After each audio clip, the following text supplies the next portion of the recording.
You are listening to the Huddle Up Podcast with Mile High Huddle's Chad Jensen and Zack Kelberman. Freeman is back there, blocked by Leary, caught for the touchdown! A 2-yard laser! Fumangali from the University of Wisconsin. Third and goal at the 1. Lindsey is in. Janovich, the fullback. Janovich hit. Nice big hit there by Kendrick. He continues to dig. He's not. They call a touchdown.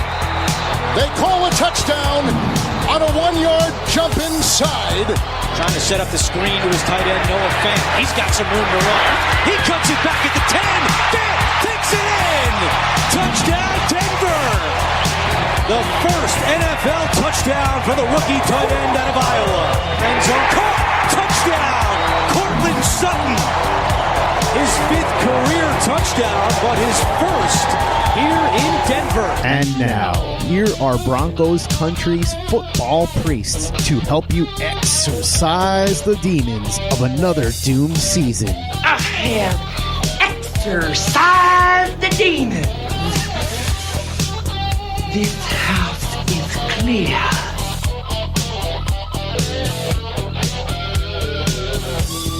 Okay, and we are live. Thanks, everybody, for hanging tight in the room, and welcome in to the Huddle Up Podcast, presented, as always, by Mile High Huddle. It's powered by Overtime Media. I'm your host, Chad Jensen, and with me, as always, my partner in crime. You know him, you love him. He is Zack Kelberman. Zack, how you doing tonight, brother? I'm doing pretty. My favorite time of the night, my favorite time of the week, and my favorite overall pod that we do, Chad. I love and I live for these mailbags, so I'm excited to dive into it tonight. How about you? Dude, today I was kind of vibing on, I was torn a little bit because I was working up a piece of an article on what, who the top Cap-Casualty candidates could be for the Broncos. They're, as it stands right now, the Denver Broncos have about $63 million and change in available cap space going into free agency. Now, we've thrown out numbers like 70 million. Fans have heard 80 million. In order to get to those levels, the Broncos are going to have to make some cuts. So I was looking at it. Obviously, we know Joe Flacco's prime candidate number 1, followed by Ron Leary. But then you start kind of getting into a little bit dicier territory where I'm not sure which way they'll go or if they'll go this direction. I got Jeff Heuerman listed. He's going to count for $4 million on the cap. If they cut him, he'll save him $4 million. That is, and Zach $5 million if they cut Todd Davis. But all in, if they cut all 4 guys, and I'm not necessarily advocating that they do that, but if they were to cut Joe Flacco, Ron Leary, Jeff Heuerman, and Todd Davis, it would free up another $27 million on the cap. I would gladly take that, Chad. That's the difference between getting a marquee free agent like Chris Jones and losing out on the guy because you prioritize money elsewhere. I mean, all those guys, Flacco being number 1, like Larry said in the comments, was absolutely true. That's a no-brainer. To me, all of them are no-brainers. Leary, I would maybe consider Todd Davis because he had a resurgent season under Vic Fangio, still a great 2-down linebacker, but you can easily replace him, and I would take the money over having Todd Davis. So if, in my mind, Elway, those should be the first orders of business this offseason, Chad. I'm kind of torn on both Heuerman and Davis, more so with Davis. Heuerman, the problem is, I think he's scheduled to be the 21st highest paid tight end in the NFL, and that doesn't sound like that big of a deal. But when you factor in that there's about 4 tight ends per team on 32 teams, and you realize his $4 million he's going to make in 2020, that puts him at 21st highest, and he only caught 14 passes last year all season long.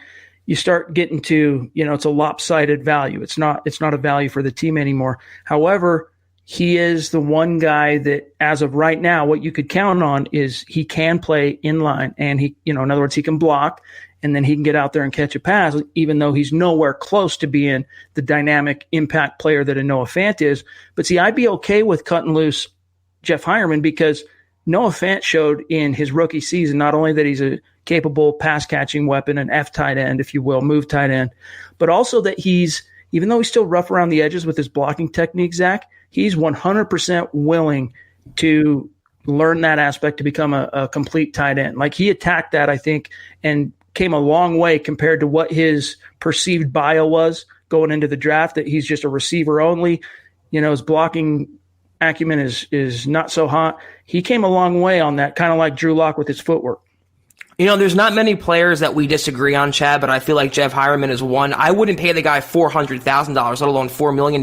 What does he bring to this team? He's rarely on the field. He hasn't lived up to his draft status. They have Noah Fant. They have Beck. They have Austin Fort coming back from an ACL. They even have Troy Fumagalli and Jake Butt. They have enough tight ends now. $4 million. That's a lot of money. You can put that toward Shelby Harris. You can put it toward Derek Wolfe, Justin Simmons, Chris Harris Jr. That's a big chunk of change for a guy that doesn't contribute to this offense. So to me, that's a no-brainer. Let Hireman go and go on with the rest of the tight ends in the room. Oh man, it's a tough decision, but I'll be surprised. I said this in the article, and if you guys haven't checked it out, go read the article at milehighhuddle.com. I'll be surprised if the Broncos end up moving on from Hireman because he is an Elway guy. He is a former third-round pick. I mean, Virgil Green got a second contract, and he was a seventh-round pick. Good point. Hireman, he only played 3 of his 4 years off his rookie contract because he suffered that torn ACL as a rookie, and he missed significant time in each season, at least 2 games or more in each year. In fact, all 5 years of his NFL experience, he's missed at least 2 games to injury, and that's another reason why you could think, well, maybe the Broncos would be better off doing something else, but it's Todd Davis, Zach. That's to me is the biggest, of the 4 names I listed. And by the way, everybody else on that list that's in the top 20 on the Broncos salary cap, they're either players that were drafted in the last 3 years or free agents that were signed in the last couple of years that the team can't get out from under quite yet.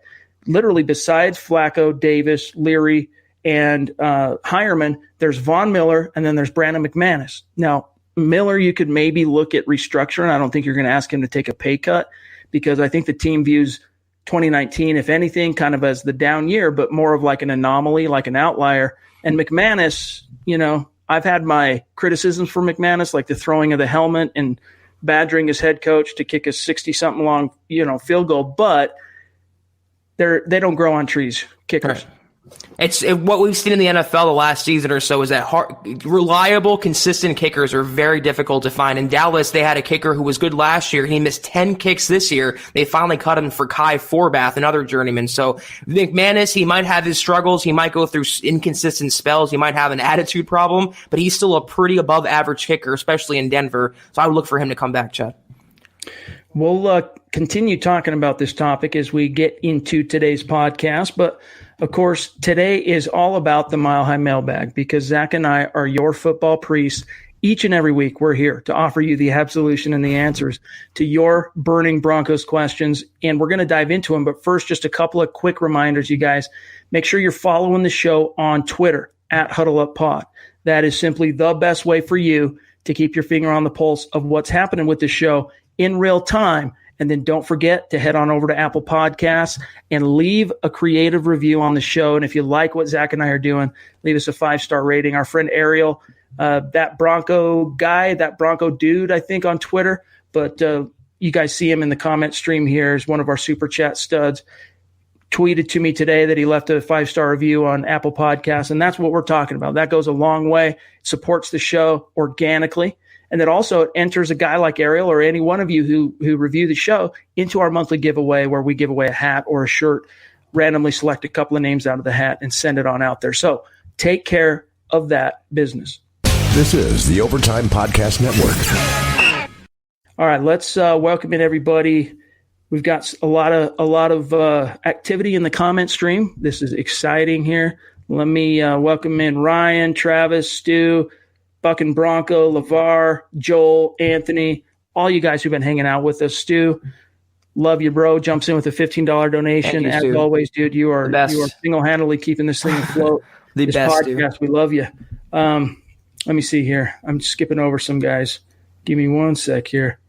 Jason jumps in, $10 donation on Super Chat. He says, we need another top tight end. I think Deshaun Hamilton will have a breakout year as a wide receiver. Here's something to consider, Zach. I know this is a topic of debate, especially between you and I, but what if Jake Butt emerges in his contract year to be that, as Jason says, other top tight end? I mean, it could happen, Chad, but based on the history, it's not likely to happen with Jake Butt. I just think he was shot from the second injury, and the third one just kind of totally derailed his career. I'd be shocked if he contributed anything to this offense, but there's always that hope. There's always that possibility he'll come back healthy and maybe a little resurgent. It would be his last year of his contract, would it not? 4-year deal, yep, 2017. Right. So he has some incentive to perform this year, but you just can't count on Jake Butt at all to make any sort of meaningful contribution. I agree that you can't count on him. And by the way, thank you, Big Daddy Kane jumps in, $10 donation. Football priest. I agree that you cannot count on Jake Butt. But here's what I'll say is, the injury bug, it is what it is. We know his injury jacket is extensive. He's appeared in exactly, I think, 3 games now as a Bronco, and he's entering a contract year, his 4th season. But let's not forget also, though, Zach, he was projected to be an early day 2 tight end in the draft before he suffered that knee that tear to his ACL, I think, and MCL, but at least his ACL in Michigan's bowl game, literally right before he was about to hit the pre-draft trail. It was tragic, but he has some real talent and ability. And even those 3 games that we saw last year, week 1 through week 3, he showed some ability there as a move tight end, as a guy who can catch passes over the middle. The Broncos originally envisioned him as being their tight end of the future. They had to kind of re-examine that, reset their priorities, and make him more of a, if he turns out it's a bonus instead of planning on him type thing. But man, I get excited thinking about the notion, even though I agree with you can't count on it. I get excited about the notion of seeing both Noah Fant and Jake Butt out on the field together at some point, hopefully.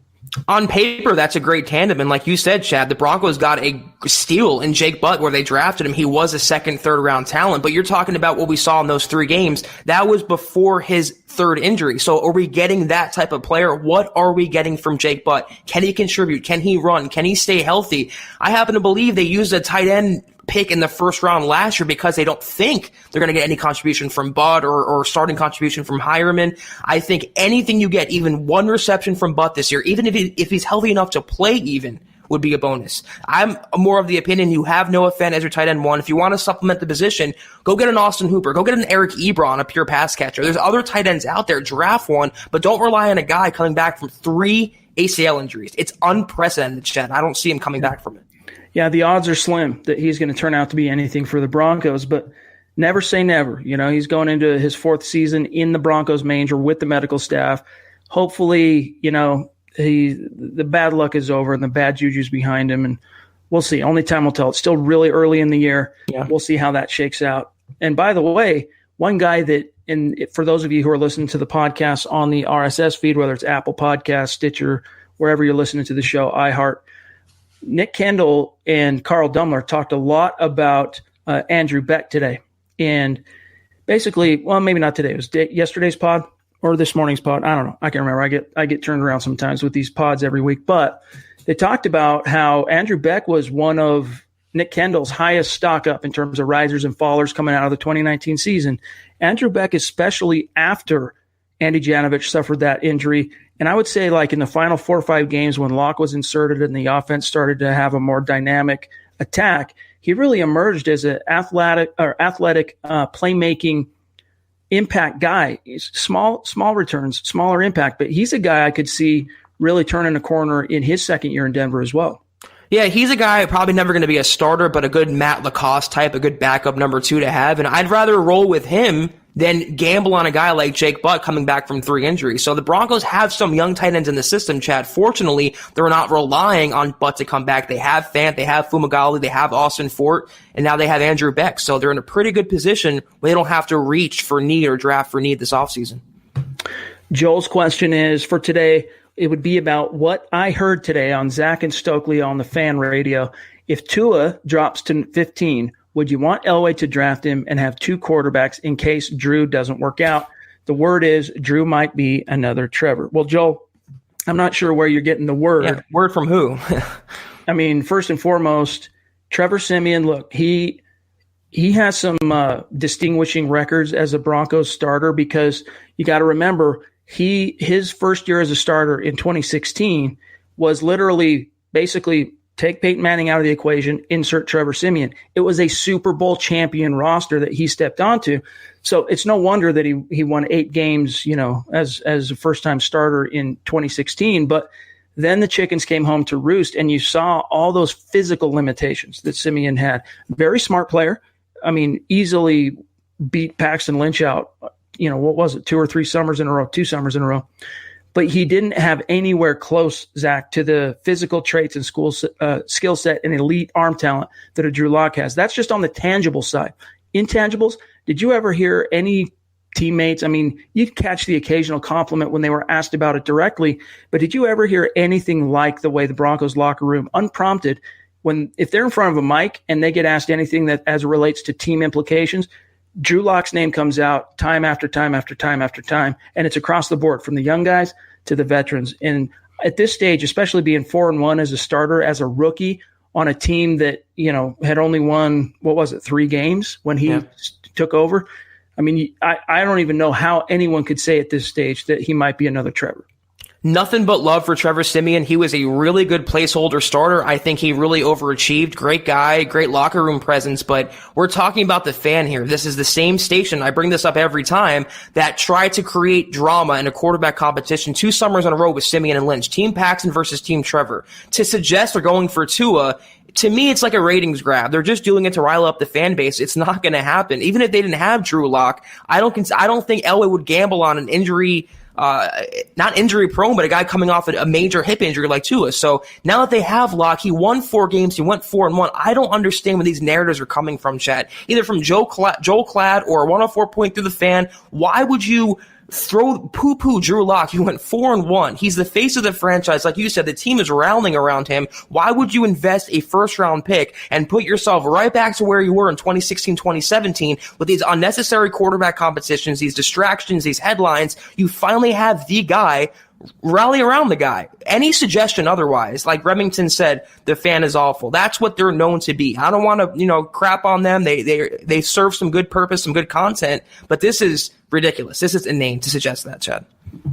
Ben jumps in with a question. He says, because free agency comes first, how do you think the Broncos' moves this offseason will affect how they go into the draft? Well, Ben, the philosophy of every front office in the NFL is that free agency is there to fill immediate and obvious roster holes, whereas draft, even though you're still kind of building your board around need, it's more about just stocking the roster with the best player available when you go on the clock. So ostensibly what that means, translation is, for the Broncos, they're going to use that cap space in March to re-sign a few guys and then fill their biggest roster needs as best they can. That includes, don't be surprised if they spend money at corner, whether that's bringing back a Chris Harris Jr. or going and signing a Logan Ryan or Bradbury or whoever it ends up being. Offensive line, Ronald Leary's probably, as we talked about earlier, Zach, going to be a cap casualty. There are some options out there, including Joe Thuney from New England and also Brandon Scherf, who's got some injury concerns. The Broncos are going to try and fill those roster holes so that when they get to the draft, they're not going to be they can withstand the temptation to reach, and they can try and stay disciplined to their board. Yeah, that's how LA operates, and I think a bulk of their cap dollars, or a majority of it, will go to re-signing their own players like Simmons, Wolf, Shelby Harris, go down the list here. Then they're going to supplement those signings with outside additions, but I think the biggest needs, wide receiver 2, cornerback, offensive line, that will be taken care of in the draft. This question is kind of hard to answer in January 9th, but I think the main need this offseason is helping Drew Lock out, either offensive line or wide receiver, and I think they will look to the draft for those positions. This is the Overtime Podcast Network. Duke jumps in with a $20 donation on Super Chat. Appreciate you, Duke. It's good to see you. He says, been listening to the podcast, but this is my 3rd time listening live. Great work, Zach and Chad. Well, appreciate you very much, Duke. We'll look for any of your questions and comments in the stream here. Elias wants to know, how is Butt's health now? It's kind of been all quiet on the Western Front. He kind of disappeared into the background, the tapestry of the team, because they put him on injured reserve. And so all accounts that I've heard so far, though, is there haven't been any reports of setbacks, Zach. We haven't heard anything, which is good news as far as Butt's concerned, because there have been at various stages in his 3 knee surgeries where he has had a setback. It usually doesn't come until he hits the field and starts working that knee. Yeah. Like the Broncos this year, I mean, they really slow rolled it and waited till the 11th hour in the summer before finally getting him out there on the field, and it just immediately flared up on him. We haven't heard anything like that up to this point. I think I read last month, it might have been the Denver Post who reported it. He said he was actually, I don't want to use the word ahead of schedule or that term, but he was running and he was no setbacks, and he was actually raring to get back on the field. So barring any setbacks, he should participate in training camp in the offseason program. But like Chad just said, I mean, how long is that going to last? How long can we count on the guy to stay healthy before he suffers another injury? I don't want it to happen, knock on wood, but that's his history. And judging by history, it probably will happen again, unfortunately. Let me see here. I'm pulling up the 2020 NFL free agent trackers on Spot Track for this next question here. Bobby says, what defensive backs are going to be free agents if we lose Chris Harris Jr.? Do we bring back Talib? First of all, Talib is going to end up in the Ring of Fame, and he barely fit in the requirements in terms of 4 years. You need 4 years minimum as a player to qualify for the Ring of Fame considerations. He'll eventually come back to Denver, and it wouldn't surprise me if he retires as a Bronco. But coming back at this age, what is he now, Zach, 32? I think he's turning 33 this year, if I'm not mistaken. Old. I mean, bring him back on a vet minimum, but, that's hurting my pride. Not going to happen. So let's take a quick look, and we'll examine this here. Here's your options. Let me do a share screen real quick so you guys can see what we're seeing. So here's cornerbacks, guys. Here's what you're looking at for free agency this year. Aside from Chris Harris, who tops Spot Track's list, you got Jimmy Smith. You'll notice over here he's 32. Great. He's been a great player for Baltimore, but he's 32. Logan Ryan is interesting to me. He'll be 29. Bradley Roby. Pass. Of course, been there, done that. Aqib Talib, 34. Pass. Yeah. 34. Way too old. Been there, done that. Ronald Darby. Interesting. He's 26. He's interesting. Brandon Carse, 34. Tremont Williams, 37. Nah. Jonathan Joseph, nah. Darquez Dennard, if you could get him on a contract that is reasonable, because he kind of never really repaid his draft pedigree as a former first-round pick in Cincy, but I could see him excelling in a Vic Fangio defense. Eli Apple is 25. Jason Verrett's 29, but he's an injury case. Ross Cockrell, Trey Waynes. Where's Bradbury, dude? And where's Byron Jones? Maybe must have him listed as, let's go to safeties. Let's check it. Well, let's just go secondary and see what it does. Bear with us, guys. It's weird. But yeah, there's Byron Jones, and it's still not showing him. It still just wants to show corners. So let me just try one last thing here. Let's jump to safeties. Even though the Broncos don't need safety help, sometimes these websites classify players oddly. Let's just take a quick look here. If this doesn't render right, maybe we'll just bounce out here. But yeah, it's still not showing Byron Jones, dude. That's really bizarre. That's really weird, yeah. But yeah, and I'm not seeing Bradbury either. So anyway, there are some options there. My top candidates for free agent corners, it's probably Logan Ryan and Bradbury if the Broncos are not able to bring back Chris Harris. Yeah, Byron Jones is going to be too expensive for the Broncos, and Ronald Darby's interesting. He's pretty young. He has some upside in a man press system. And also a Cowboys player I'll throw out is Anthony Brown, a young ascending slot cornerback, can play all over the field. If the Broncos want to go for youth, they can do that in middle of the pack signing, a clearance section signing. But this is a position like I was talking about, Chad. I think the Broncos will address fairly high in the draft this year, first, second, or third round. So not a lot of talent on the cornerback market if they want to not bring back Chris Harris Jr. Longtime listener of the show, Eclipse Stormborn, reached out to me earlier today on Twitter, and he has a question for the mailbag. He says, Locke is the unquestioned starter. Flacco's out. Do the Broncos bring in a free agent like Jacoby Brissett to boost the backup quarterback competition?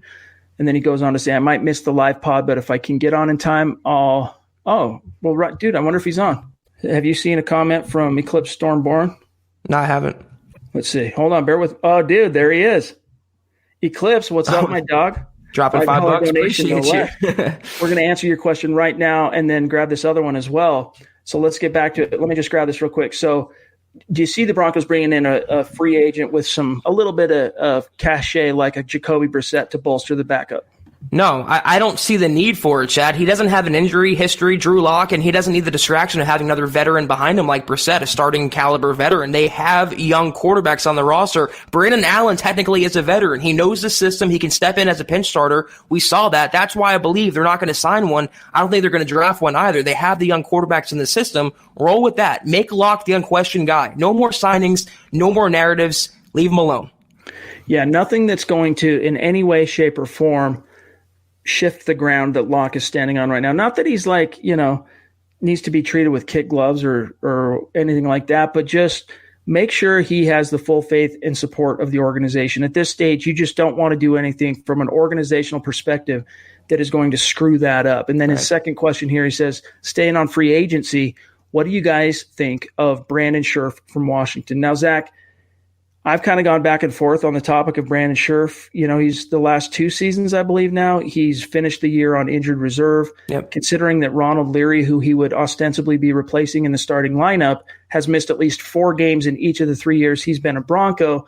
And, of course, considering also what happened this past season with Juwan James after getting all that money, you're leery about, pun intended, investing money and throwing money at an injury-prone free agent. But the flip side to that coin is he's an elite talent. And what veteran, after playing at least a rookie contract that hits the open market, Zach, hasn't dealt with some level of injuries throughout their NFL career? So to me, it would all just come down to cost. And if it ends up you have to compete in terms of giving him like a max contract or a market busting contract, then I'm out. I'm going to try and find a dollars and cents way to fill that hole. He's a good player when he's on the field, Chad, but he so rarely finishes a season on the field, you can't invest more money in that. It goes just beyond Juwan James. You're going back to Jared Valdir, Menelik Watson, Donald Stevenson. These are all injury-prone linemen the Broncos have signed, and they ended up injured. No more of that. Go through the draft. Develop your own prospects and build from within. Don't rely on outside additions that have an injury history, and don't waste money on them. So I'm out on Brandon Scherff. If they want a guard in the draft or free agency, get someone who hasn't had an injury history, who's relatively young, it can fit in the system, not just as a Band-Aid, but as a long-term solution. And there is Joe Thuney from New England, the guard that has played at a Pro Bowl level for the Patriots for many, many years, doesn't come with the same kind of injury concerns that a Brandon Scherff does, right, and probably will end up commanding significantly less money, although it might end up being close, but probably less money anyway than Brandon Scherff. So there are going to be some other options. And Terry jumps in from Canada, our friend, with a $5 donation. Appreciate you. Awesome content and chat room as always. Go Broncos. Thank you, Terry. Let's see what else we got here. Michael Jaleski. Michael, I think you and I, we go back and forth sometimes. I think you message me, right? You message Mile High Huddle Facebook. He says, can we cut Holding Boy, which can only mean one person. Right? I wonder who that is, Chad. Can we cut Garett Bolles? Let me tell you what it would cost you to cut Garett Bolles, okay, just for what it's worth. You could cut Garett Bolles in 2020. You would have 0 cap savings, and you would be on the hook for $3.5 million in dead cap, Zach. Translation, the Broncos might not pick up his 5th-year option, but he's not going anywhere in 2020. The Broncos kind of back themselves into a corner by having Bolles, and again, no one else behind him. They don't have a guy who can step in as his replacement. If they had a guy waiting in the wings, they might cut Garett Bolles, even though there's no monetary value to that. They're not going to gain anything. But as of now, he will be on the roster. He'll probably start, but beyond that, we just don't know. Jason jumps back in with a $5 donation on Super Chat, and he says, off subject, sorry, but where do you see Jake Fromm landing? From a picking teams perspective, it's too early to say for me, but I do think he's not going to go as high as his initial draft stock was to start the 2019 college season. I think he's going to end up falling a little bit. Part of that has to do with the logjam at the top, with a guy like Joe Burrow emerging and going on a tear like he did, Tua declaring for the draft, Justin Herbert, the Love kid from Utah State. There are some other options there, including the depth of the wide receiver classes. And it's not just a top-heavy class at wide receiver. It is deep. Same can be said for cornerback. There's 3 offensive tackles that are considered first-round caliber at this stage in the pre-draft process.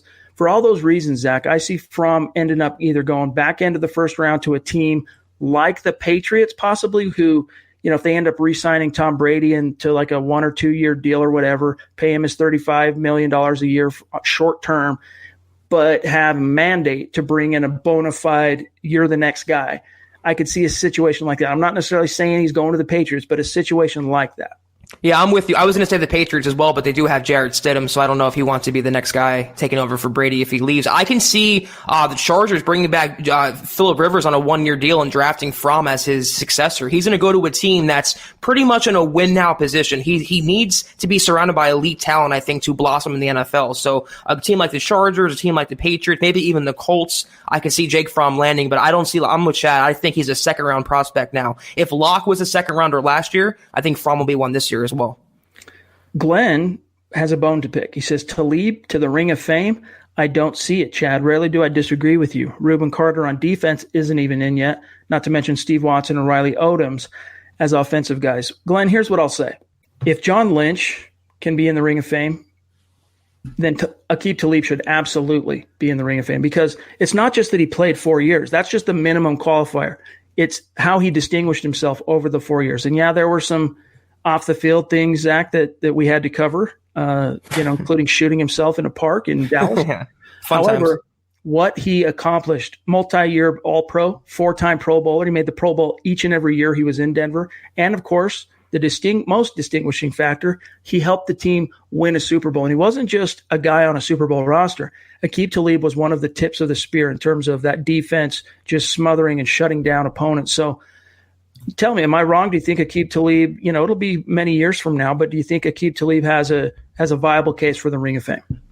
I think based on his production, Chad, you can make a case for him, but considering the exit and the bridges that were burned between Elway and the Broncos and Aqib Talib, I'd be surprised if he was inducted into the Ring of Fame for a while, or even if all. I mean, they recently patched things up, the Broncos, with players like Al Wilson. They've had a history of kind of neglecting their former players, their former star players, and kind of falling out of favor with them. If that was different, I can see Aqib Talib being in the Ring of Fame, but he's like not a Hall of Famer, but maybe a Hall of Very Good player. He's really, really solid, but is he better than the players that were mentioned? Does he deserve it more than the guys that still aren't in the Ring of Fame? That's my question. He wasn't a lifelong Bronco. He came along for a couple seasons. He helped them win a title. Then he went on to another team, and he kind of fizzled out after that. So if you held a gun to my head, I would not put him in, but I would consider that in the future. I see, and I absolutely would. And there's two other moments that speak to Aqib Talib's legendary status as a Bronco. One of them is, of course, ripping off Michael Crabtree's chain twice. Okay? 2 times. Yeah. Like Debo from Friday. You guys remember that meme?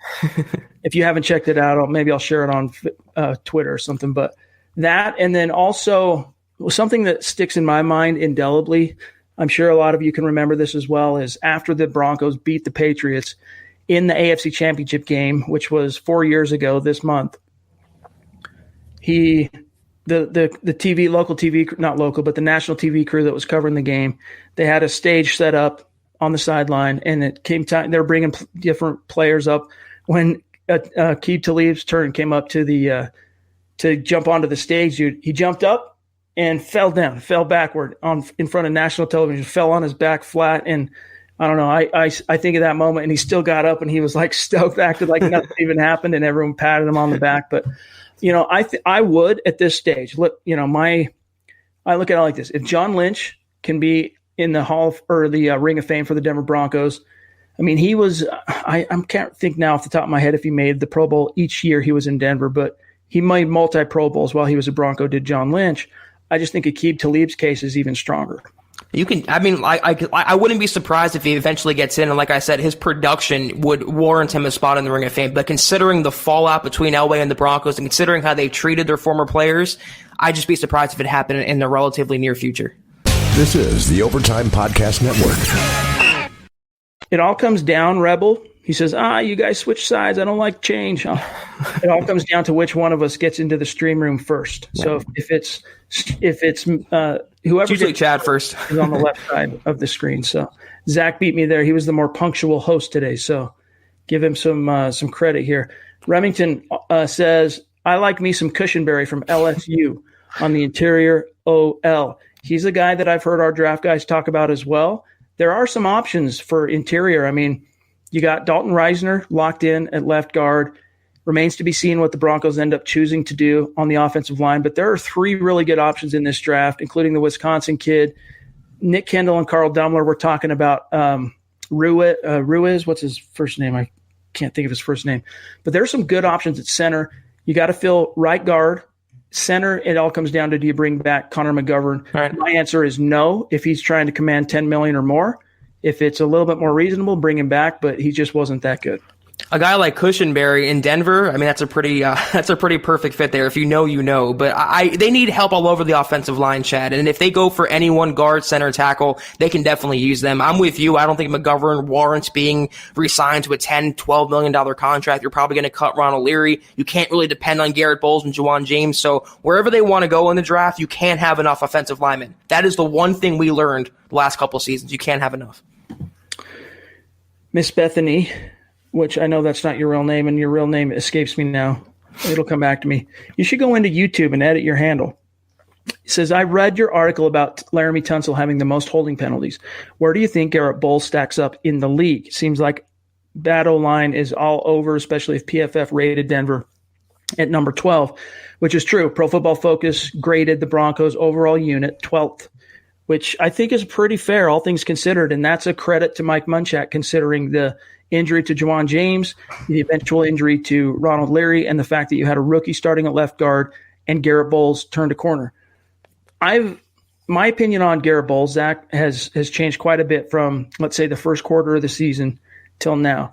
And I think he showed down the stretch in the final, from the bye on, he showed that Mike Munchak, in combination with the other things Bolles has done to try and improve himself, including hiring his own personal coach to work with him off the field, off the facility, and during the offseason, all those things combined, I think he's a top 15, top 20 left tackle in the NFL. However, you still can't you can't trust him in terms of the lapses. You need 1 year of him not being ranked in the top 5 for holding penalties. But ask Houston.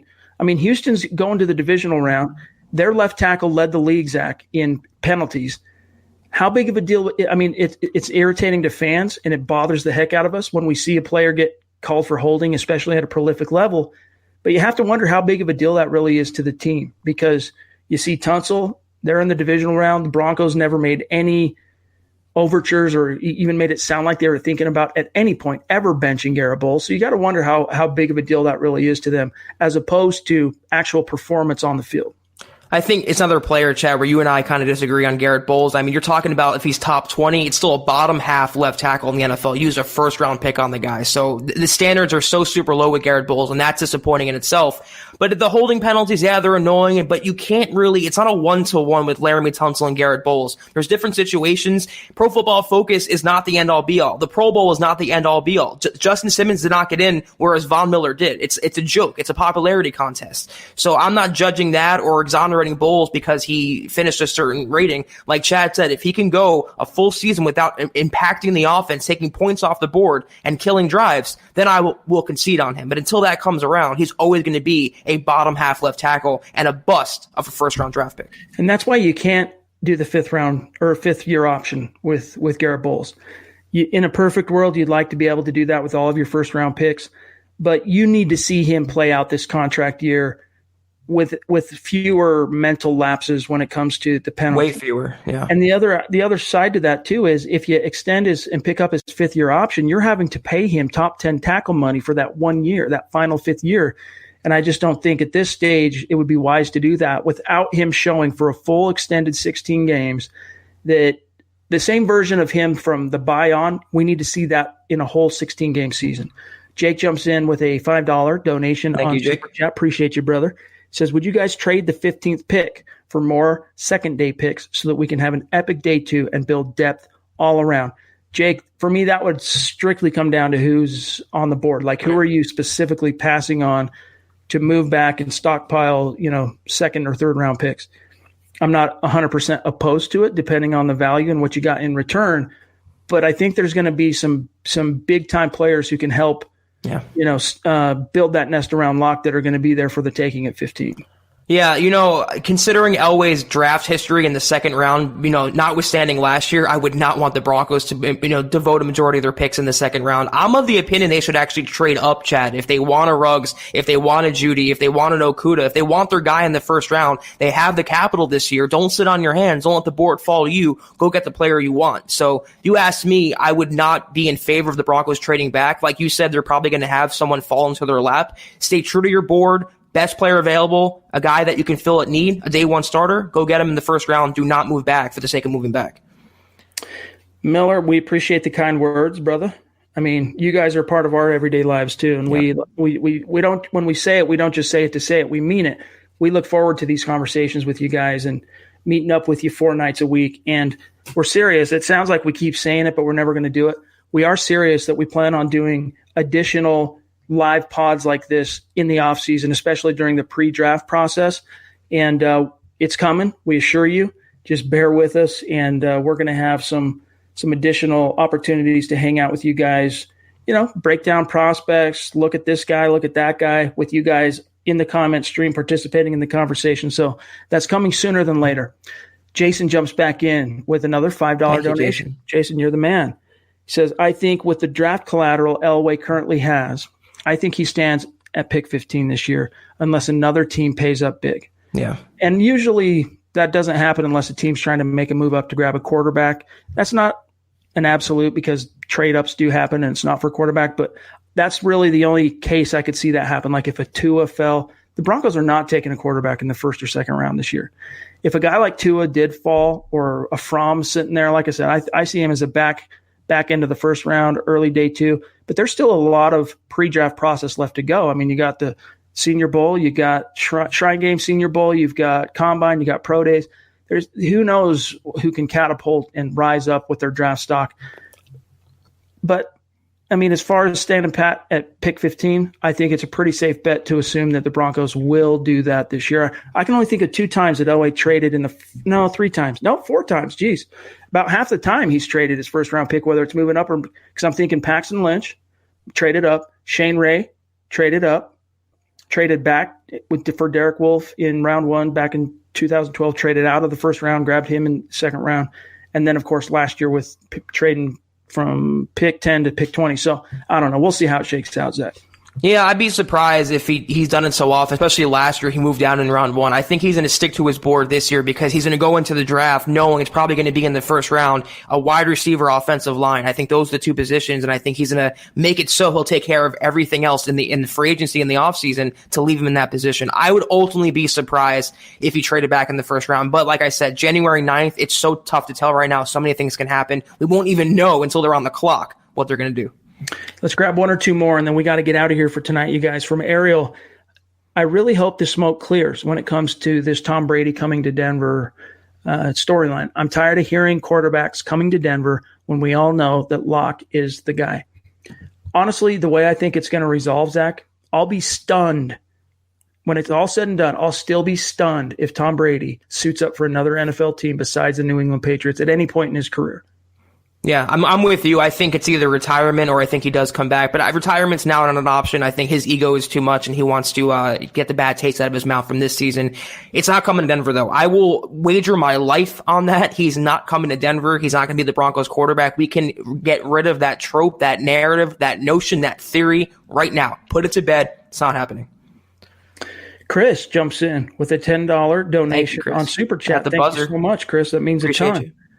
Let's grab one more, guys, and then we're going to wish you a good rest of your evening. From Justin, outside of AJ at middle linebacker, Alexander Johnson, why wouldn't we be targeting that position this offseason? We really need a linebacker who can cover a tight end because we got torched each year. You know what? There were a couple lapses this year, but this was a year, if something about Fangio's scheme mitigates, this year was nowhere near as bad as years past for the Broncos, giving up huge plays consistently to the tight end. It still happened, and it's going to happen for every defense. There's going to be that occasional game where a dynamic player or a really savvy game plan, the tight end's going to end up having a big day. But this year, Fangio's coverage schemes, I think, limited that as being such a weakness for the Denver Broncos this time around. But I don't dispute, Justin, what you said. The Broncos do need linebacker help. I wrote about this today in that same Cap-Casualties article as it applied to Todd Davis. Even if you don't cut Davis, he's in a contract year. Josey Jewell failed to grasp his starting opportunity. But, let's say you did cut Davis, then he automatically becomes a starter next to Johnson. But behind those two guys, so behind Davis, Johnson, and Jewell as it stands today, so 3 guys, talent falls off a cliff. You do need to go back to the well. The question is, do you go out and spend money on a veteran, on a free agent, or do you stock the cupboards in the draft? I'm a little bit more inclined to let Fangio dictate who you grab and get him in the draft. And considering last year they had a bigger need, Chad, before A.J. Johnson blew up on the scene, they still didn't sign one. They still didn't draft one. They passed on Devin Bush and they went with A.J. Johnson and Todd Davis. That says to me that Vic Fangio does not put a big onus on that position. You want to have more depth, but it's not a need. You're not going to take an inside linebacker over a wide receiver, over an offensive tackle. And let me tell you something. Once the Todd Davises and the Isaac Yadams are off this roster, the tight end coverage will be a lot better. Those are the only culprits this year because, like Chad mentioned, they were better under Fangio's scheme than Vance Joseph's. Everyone remembers the Darren Wallers and the Travis Kelce's. Those are good tight ends. Those are going to kill a lot of teams. But Fangio put the clamps down, especially in the second half of the season. They need some depth for sure. They need some warm bodies behind A.J. Johnson and Josey Jewell. But it's definitely not a day one priority to me, Chad. DW says, gents, you need to be at the draft in Vegas this year. That's a good idea. That's something doable. to consider. Yeah. That's doable. That's something to keep in mind. We were at the draft. Mile High Huddle was last year. We sent Lance Sanderson to the draft, and so there's a chance. We'll see. We'll take that into consideration. But you guys, that has to do it for today's episode of the Huddle Up Podcast. Thanks to each and every one of you for hanging out with us here live, our Super Chat studs. We love you. Thank you so much. And those of you who are going to be listening to this podcast after the fact as just strictly a podcast, each and every one of you, we appreciate you. Make sure you take some time to follow the show on Twitter at Huddle Up Pod. It's simply the best way to stay on top of everything that's happening with the show in real time. Another reminder to head on over to Apple Podcasts and leave a creative review. If you like what Zach and I are doing, leave us a 5-star rating. Great way to support the show. And then, of course, let me find this here. I do this every time. Nope. There it is. Nope. There it is. Make sure you follow my partner here, Zack Kelberman, on Twitter, at Kelberman NFL, myself, at Chad and Jensen. And then stay tuned. We'll be back in the saddle Sunday, 6 p.m. Mountain, 8 p.m. Eastern in the evening. We'll see what happens between now and then. Of course, you got 4 divisional round playoff games that are going to occur across the NFL over the weekend. So it'll be fun to see how those shake out. And my brother, Zach, have a great weekend, dude. You as well. Return Sunday night, Chad, as usual. Amen. Oh, wait. For Zack Kelberman, I'm Chad Jensen. Guys, we will talk to you Sunday night, 6 p.m. Mountain, 8 p.m. Eastern. You've been listening to the Huddle Up Podcast. Join Broncos Country's deep divers at milehighhuddle.com to keep the conversation going.